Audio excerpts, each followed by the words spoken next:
അസ്സലാമു അലൈക്കും വറഹ്മത്തുള്ളാഹി വബറകാതുഹു. പ്രിയ മോമിനികളെ,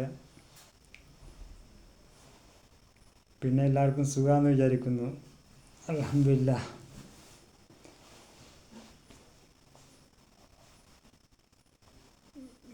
ഞാനിന്നൊരു കാര്യം പറയാൻ വന്നതാ.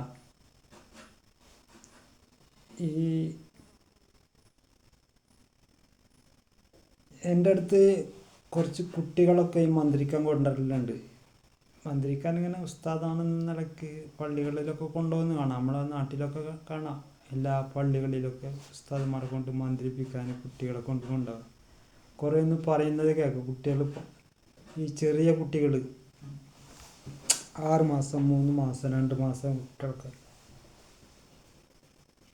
ഒരു കരഞ്ഞുകൊണ്ടിരിക്കും. എന്ത് തന്നെ കൊടുത്താലും അവർ കരഞ്ഞുകൊണ്ടേയിരിക്കും.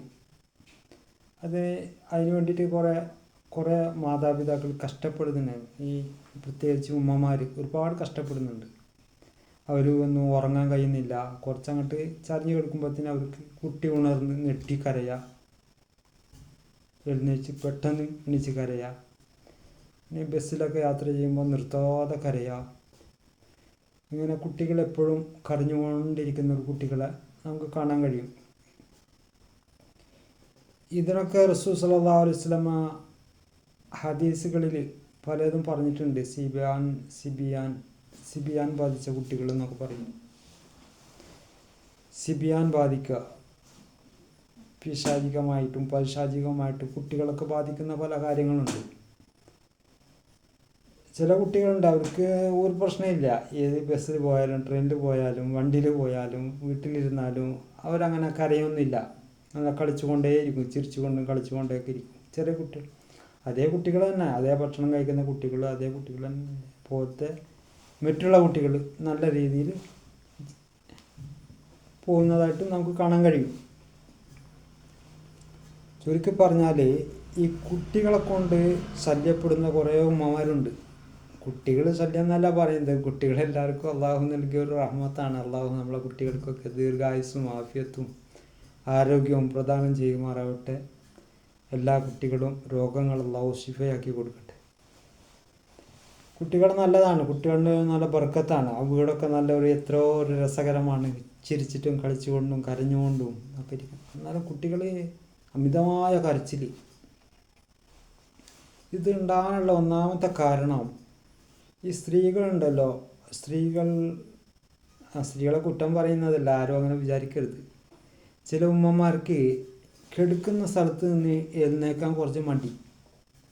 പെട്ടെന്ന് എഴുന്നേൽക്കുക, പെട്ടെന്ന് ഇരിക്കുക, അങ്ങനെയൊക്കെ അവർക്ക് കുറച്ച് ഉറക്കിൻ്റെ ഈ ജോലിയൊക്കെ എടുത്തിട്ട് വീട്ടിലുള്ള ജോലിയൊക്കെ ചെയ്തുകൊണ്ടോ അല്ലെങ്കിൽ ശാരീരിക ക്ഷീണം കൊണ്ടോ ആയിരിക്കാം അവരിങ്ങനെ കിടക്കുന്ന സമയത്ത് എഴുന്നേക്കാൻ മടി. അപ്പോഴായിരിക്കും കുട്ടി കരയുക, വിശന്നിട്ട്.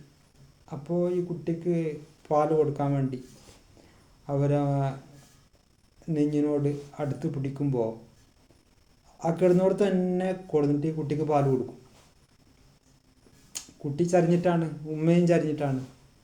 ഒരു ഭാഗം ഒന്നുമില്ല, വലത്ത് സൈഡിൽ എപ്പോഴും കുട്ടി വലത്ത് ഭാഗത്തായിരിക്കും ചിലപ്പോൾ ഉമ്മ കിടത്തിക്കൊണ്ടുള്ളത്. ഉമ്മാൻ്റെ വലത്ത് ഭാഗത്തായിരിക്കും കുട്ടിയെ കിടത്തിക്കൊണ്ടുള്ളത് കിടക്കയിൽ. അപ്പോൾ ഉമ്മ ഇടത്തോട്ട് തിരിഞ്ഞിട്ട് ഇത് കൊടുക്കും. ഇങ്ങനെ കൊടുക്കുമ്പോൾ ഈ കിടന്നോളത്ത് കിടന്ന് കുഞ്ഞ് കുടിക്കുന്ന സമയത്ത് അതിൻ്റെ ഒരു പെരടീൻ്റെ ഈ ഞരമ്പുകളുണ്ട്, അത് വല്ല ജാമായി പോവാണ് അവിടെ. ജാമാന്ന് പറഞ്ഞാൽ ഫുള്ള് ജാമാന്നതല്ല, ഒരു വില്ലൈറ്റായിട്ട് ഇങ്ങനെ പാല് സഞ്ചരിക്കും. ഈ കുട്ടിക്കും അങ്ങനെ തന്നെ വരും.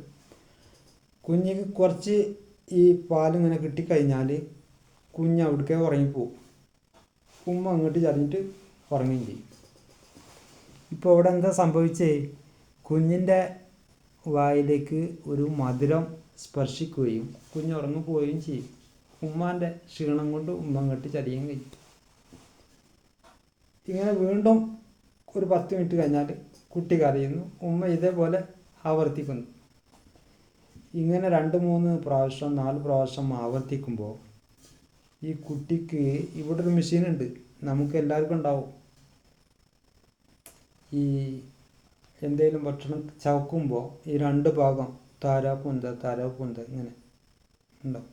ഇത് കണ്ടല്ലോ, ബൈക്ക് കണ്ടുണ്ടോ? അപ്പോൾ ബൈക്ക് സ്റ്റാർട്ടാക്കി കഴിഞ്ഞിട്ട് എക്സിലേറ്റർ കൊടുക്കുമ്പോൾ മെഷീന് ഇങ്ങനെ ജനറേറ്റർ, ടൈലർ മെഷീൻ കണ്ടുണ്ടോ? നൂലിടുമ്പോൾ അങ്ങനെ താരാപൂന്ത അപ്പോൾ ബന്ധായി കഴിഞ്ഞാൽ എല്ലാ ഭാഗവും ബന്ധായി, നൂല് പോവില്ല, കയറില്ല, സൂചി കെടുവ് പൊടിയും. ജനറേറ്ററും അങ്ങനെ തന്നെ, ബൈക്കും അങ്ങനെ തന്നെ, എല്ലാം അങ്ങനെ തന്നെ. അതേപോലെ ഈ കുട്ടിക്ക് ശരിക്കുള്ള പാല് സഞ്ചരിക്കാത്തത് കൊണ്ട്, കുടിക്കാൻ കിട്ടാത്തത് കൊണ്ട് ആ കുഞ്ഞിൻ്റെ ഒരു ഭാഗം ചതങ്ങിപ്പോവുകയാണ്. ഇത് പറയുമ്പോൾ കുറച്ച് ആൾക്കാർക്ക് ദേഷ്യം വന്നേക്കാം, എന്നാലും പറയാം. ഇപ്പം എല്ലാവർക്കും അങ്ങനെ ഉണ്ടാവണമെന്നില്ല, പറയാണ് ഞാൻ. അപ്പോൾ കുഞ്ഞുറങ്ങുന്നു, പിന്നെ അധികമായി കരയുമ്പോഴാണ് ഉമ്മ എഴുന്നേറ്റ്, കുട്ടി അധികമായി കരയുന്ന പാല് കിട്ടാത്തത് കൊണ്ടാണ്. അപ്പോൾ ഉമ്മ എഴുന്നേറ്റ് പാല് കൊടുക്കുന്നു, കുട്ടി പാല് കുടിക്കുന്നു, ഉറങ്ങുന്നു. വീണ്ടും അതേ ആവർത്തിക്കുന്നു. ഇതുകൊണ്ട് കുട്ടിക്ക് പല മിസ്റ്റേക്കുകളും വരുന്നത് കാത് വേദന. അവർ പറയാൻ പറ്റില്ലല്ലോ, കാതിൻ്റെ ഉള്ളിൽ വേദന ഉണ്ട്, തൊണ്ടൻ്റെ അവിടെ വേദന ഉണ്ട്, പറയാൻ പറ്റില്ലല്ലോ. രാത്രി 1 മണിയാകുമ്പോഴും 2 മണിയാകുമ്പോഴും സമയമില്ലാത്ത സമയത്ത് എണീച്ച് ഈ കുഞ്ഞ് കരയാനേ തുടങ്ങും. എല്ലാ തട്ടാസിച്ച് വെച്ച് കരയും. ആ സമയത്ത് പാലല്ല, അതിന് എന്ത് കൊടുത്താലും തിന്നൂല, കുടിക്കൂല, കരഞ്ഞുകൊണ്ടേയിരിക്കും. അപ്പോഴാണ് നമ്മൾ പേടിക്കാതിന് ഷെയ്ത്താൻ ബാധിച്ചോ, പിശാച് കയറിയോ, ഖുർആൻ ഓതി കൊടുക്കാനോ മന്ത്രിച്ചു കൊടുക്കാനൊക്കെ നിൽക്കും, ഒരു ഫലവും കാണില്ല. അതുകൊണ്ടാണ് ഈ മനുഷ്യർ ഇന്നൽ ഇൻസാന ലുലൂമൻ ജഹൂല, അവർ അക്രമികളാണ്. ഇതിൽ മാത്രമല്ല കേട്ടോ, എല്ലാ കാര്യത്തിലും അവർ അക്രമികളാണ്, ജാഹിലിയങ്ങളാണ്. വിവരമില്ല. വിവരം പഠിക്കണം. നമ്മൾ ഖുർആൻ ഓതുക, ഖുർആൻ മനസ്സിലാക്കുക, പഠിക്കുക. ലുലൂമൻ ജഹൂല, അവർ അക്രമികളാണ്. എന്തൊരു വസ്തുവാണെങ്കിലും, ഒരു പുഴ ആണെങ്കിൽ പുഴയിൽ നല്ല വെള്ളമാണ്, ഒഴുക്കാണ്, നല്ല ചാല്, നല്ല വെള്ളം, ശുദ്ധമായ ഒഴുക്കും. അതിൽ കൊണ്ടിട്ട് എല്ലാ കച്ചറയും കൊണ്ടിടും. പ്ലാസ്റ്റിക്കും തോട്ടവും അതും മറ്റേതും മറിച്ചതും ചവറും ചപ്പും അടിച്ചോലും കച്ചറ, പറമ്പ് വളപ്പ് ശരിയാക്കിയതൊക്കെ കൊണ്ടിട്ടിടും. ആ വെള്ളം മലിനമായി. പിന്നെ അതിൽ കുളിക്കാൻ ആർക്കും കഴിയില്ല, ശുദ്ധിയാക്കാൻ കഴിയില്ല. ഇതേപോലെ എല്ലാം ഇതാണ് പറഞ്ഞു വരുന്നത്. ഈ കുട്ടികൾ ഇങ്ങനെ കരഞ്ഞുകൊണ്ടേയിരിക്കും. അതിനെ ഇല്ലാതിരിക്കാനുള്ളൊരു വഴി കറക്റ്റായിട്ട് അതിന് ഭക്ഷണം കൊടുക്കുകയാണ്. നല്ല പോലെ ഇരുന്നു കൊണ്ട് നല്ല മാനമായിട്ട് അതിന് ഭക്ഷണം കൊടുത്താൽ ഒരു സുഖം വരില്ല. എവിടെയും കരയില്ല. അത് ഒരൈക്കല്ലോ, ഒരു മന്ത്രവാദമോ മറിച്ചതോ ഓത്തോ ഇതൊന്നും ആവശ്യം വരില്ല. കുട്ടികൾക്ക് ഖുർആൻ കേൾപ്പിക്കുക, ഖുർആൻ ഓതുന്ന കേൾപ്പിക്കുക. അപ്പോൾ അവർക്ക് പിശാചികമായിട്ടുള്ള ഒരു ബാധവും അവർക്ക് ബാധിക്കില്ല. നല്ല സുഖമായ ഉറക്കുണ്ടാവും. കുട്ടികളുടെ അടുത്ത് എപ്പോഴും മലായിക്കത്തുകളുണ്ടാവും, റഹ്മത്തിൻ്റെ മലക്കുകൾ എപ്പോഴും ഉണ്ടാവും ചെറിയ കുട്ടികളുടെ അടുത്ത്. എന്നുവെച്ചാൽ കുട്ടി നജസാണെങ്കിൽ, ഈ കുട്ടി നജസ് ഉണ്ടല്ലോ, മൂത്രം, കാഷ്ടം, ഇതെല്ലാം നമ്മൾ ചെറുതായിട്ടൊന്ന് കഴുകുള്ളൂ. കഴുകിയിട്ട് നമ്മൾ കണ്ണിന് കാണാത്ത പോലെ, കണ്ണിൽ നജസ് കാണാത്തതുപോലെ നമ്മൾ കഴുകി വൃത്തിയാക്കുക, അത്രയേ ഉള്ളൂ. പക്ഷേ ഈ രാത്രി വൈകുന്നേരം ചുരുങ്ങിയത് ഒരു 4 തവണയെങ്കിലും കുഞ്ഞിനെ ചൂടുവെള്ളത്തിൽ, നേരെ ചൂട് വെള്ളത്തിൽ നന്നായിട്ട് കഴുകി വൃത്തിയാക്കി വെച്ചാൽ ഈ കുട്ടിക്ക് ചൊറിച്ചിലുണ്ടാവില്ല. ഈ പമ്പേഴ്സ് എല്ലാം ഉപയോഗിക്കാൻ പാടില്ല, അതെല്ലാം നജസ്സുകളാണ്. അത് നജസ് ചുമന്നുകൊണ്ട് നടക്കുകയാണ്. ഈ കുട്ടി മൂത്രിച്ചാൽ നമ്മൾ തുണി, അതിനുള്ള സെറ്റപ്പുകളൊക്കെ ഇപ്പോൾ ഉണ്ടല്ലോ, അതൊക്കെ ഉപയോഗിക്കണം. അങ്ങനെ നജസ് ഇല്ലാതെ കുട്ടിയെ സംരക്ഷിക്കണം. അപ്പോഴാണ് കുട്ടിക്ക് നല്ല ആരോഗ്യം, ആഫിയത്തുണ്ടാകുക. ഈ നജസ് പറഞ്ഞിട്ട് ജീവിക്കുന്ന കുട്ടികൾ കുറച്ച് വലുതാകുമ്പോൾ അവർ മാതാപിതാക്കൾ പറയുന്നത് കേൾക്കില്ല, വിളിച്ചു കൊടുത്ത് വരില്ല. വേണ്ടാത്ത കുരുത്തക്കേട്, വയസ്സന്മാരെ, പ്രായം ചെന്നവരെ കളിയാക്കും.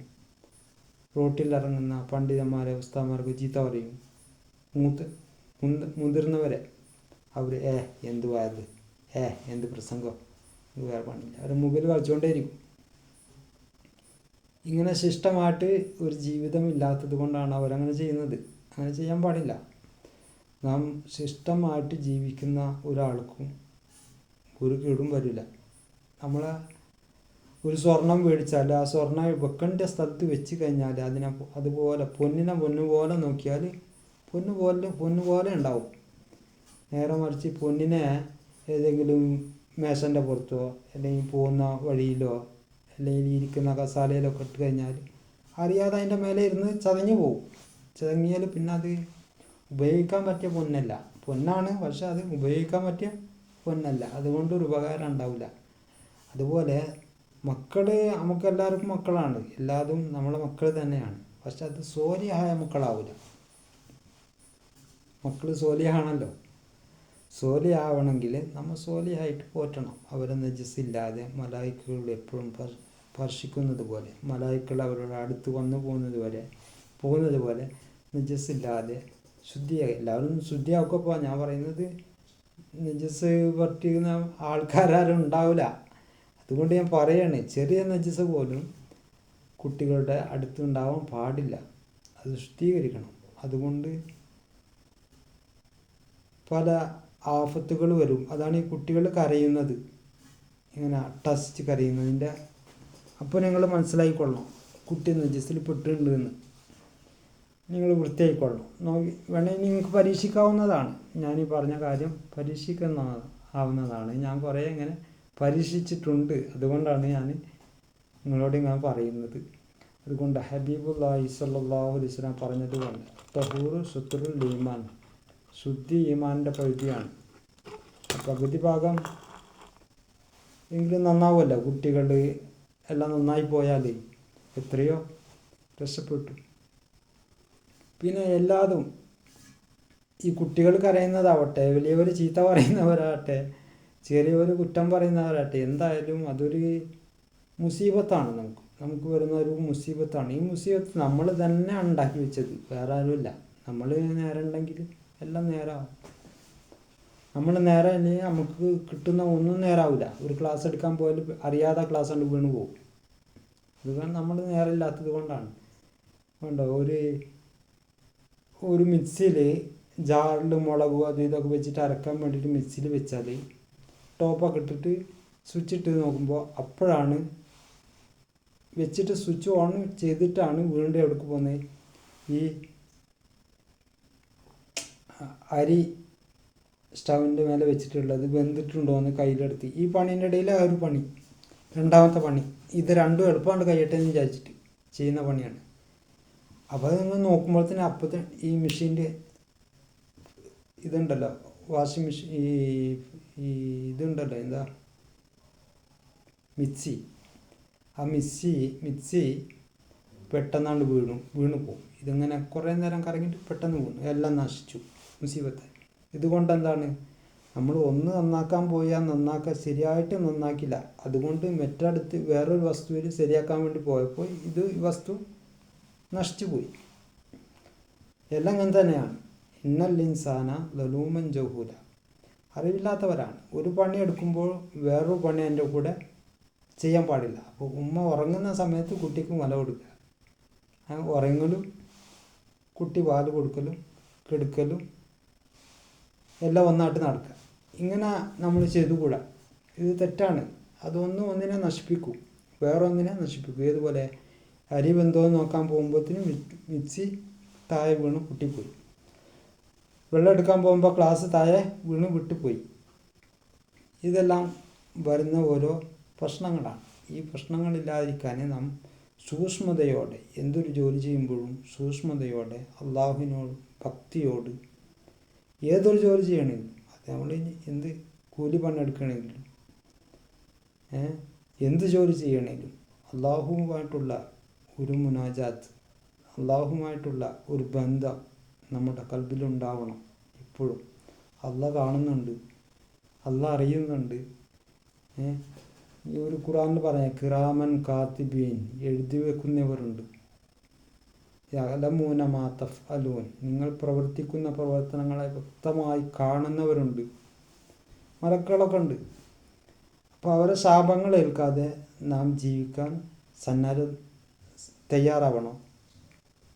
അള്ളാഹു ഖുർആനും ഹദീസും അനുസരിച്ച് ജീവിക്കുന്നവരിൽ നമ്മെ ഉൾപ്പെടുത്തുമാറാവട്ടെ. ഞാൻ പറഞ്ഞ കാര്യങ്ങൾ നിങ്ങൾക്ക് മനസ്സിലായി എന്ന് ഞാൻ കരുതുന്നു. എൻ്റെ വാക്കുകളിലും പ്രവർത്തനങ്ങളിലും എന്തെങ്കിലും തെറ്റുകൾ വന്നിട്ടുണ്ടെങ്കിൽ ക്ഷമിക്കുക എന്ന് ഞാൻ നിങ്ങളോട് അപേക്ഷിക്കുന്നു.